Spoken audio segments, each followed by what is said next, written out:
What's up, LEGO builders? Recently, I told myself no more mechs. My parts collection is disappearing faster than a tribe of Tusken raiders who stole the wrong person, and I need to lock in and finish my LEGO city before I run out of pieces. So I stuck to that plan for about a month. There's just too much cool mech inspiration out there, plus my protectorate army needs a way to better combat the human superior air force. So today, I'm cooking up a missile launching monster to level the playing field. If you're ready, don't forget to open fire on that like button, and let's get building. Last week, while upgrading my heavy class Kraken mech, I began to wonder what other mechs could I build using this same base. Meanwhile, one of my favorite mech builders on Instagram dropped yet another banger, a four-legged sand green mech that at first glance looks kind of ambiguous in its function, but the more you look, the more features and weapons stand out. I love how unique it is, using many different kinds of pieces and weird ways to create a smorgasbord of sci-fi weapons and accessories. This combined with my previous musings lit a fire in me to build a mech, but use new pieces and techniques to create a fresh, threatening design.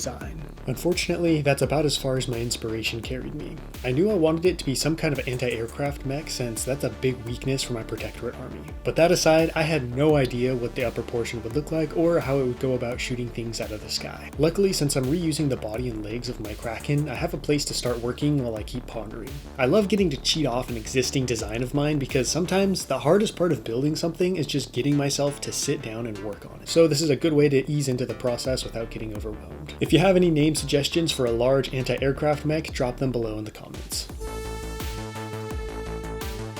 I apologize to those of you who saw me build these same legs last week, but there's some people coming in who have no idea what I'm building or even what's going on.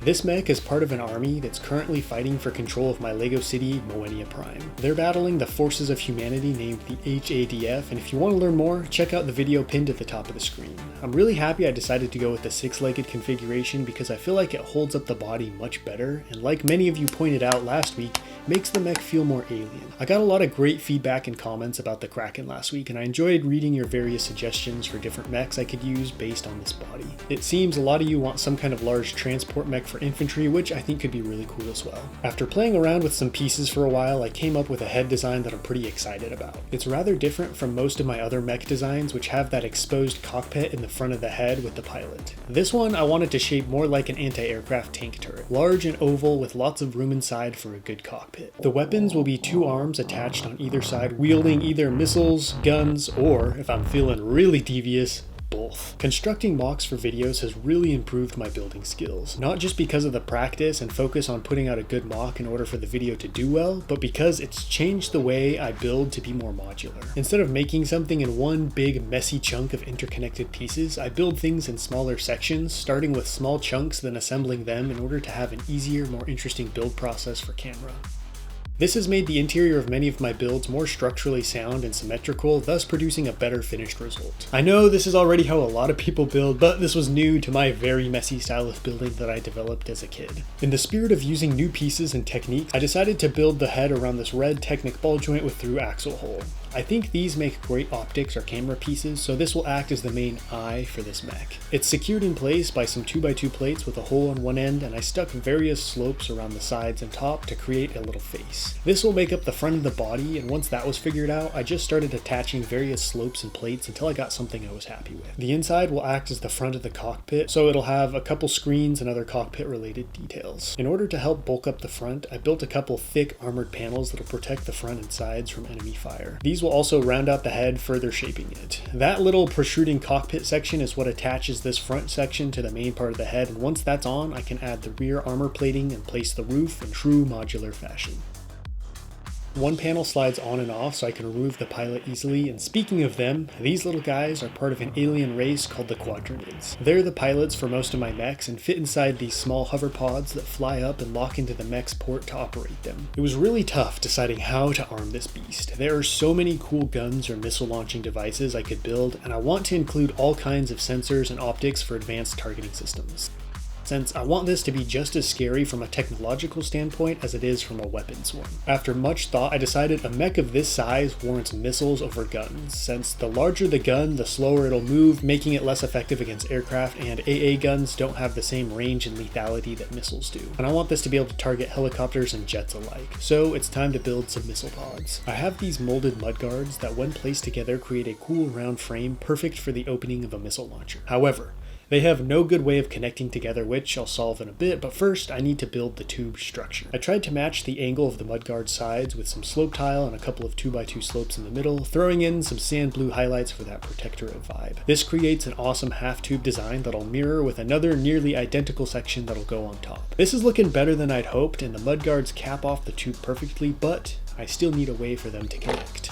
After much experimentation, I found that 2 of these T-bars can be connected to rounded plates on either side, creating a piece with 3 connection points with studs facing outward on 2 sides. I placed this inside one of the tube sections and now they can connect snugly. I built a smaller section of this tube configuration with more T-bars sticking out the back. These connect to the round plate inside of the bigger tube, creating a beautiful round missile launcher.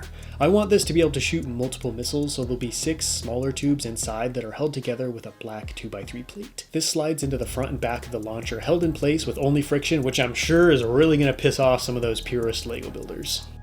I want even more missiles, so I'm building a different type of launcher used for short-range missiles that can target tanks and lighter aircraft. I used a Technic wheel to create the shape and placed a series of stacked cylinders in the stud holes, making the firing tubes. Each smaller launcher is accompanied by more targeting optics, and both builds sit atop the large missile pods, creating an arm made for nothing but destruction.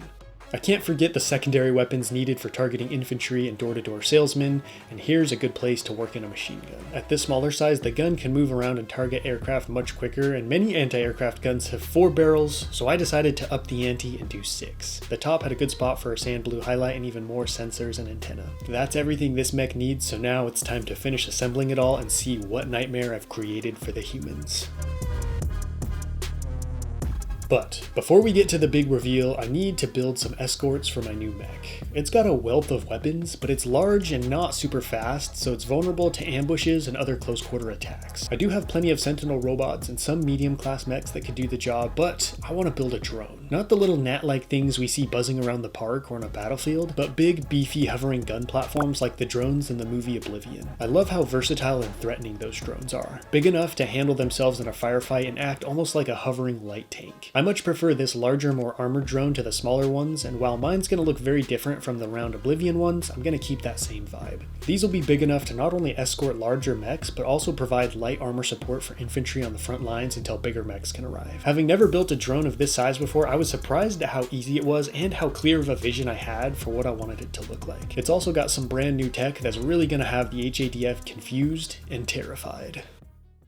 The HC-45 Hydra hit the HADF lines like a tsunami, knocking out Wyran gunships left and right, preventing overwhelmed forces from being reinforced by air in whatever sector these mechs patrolled.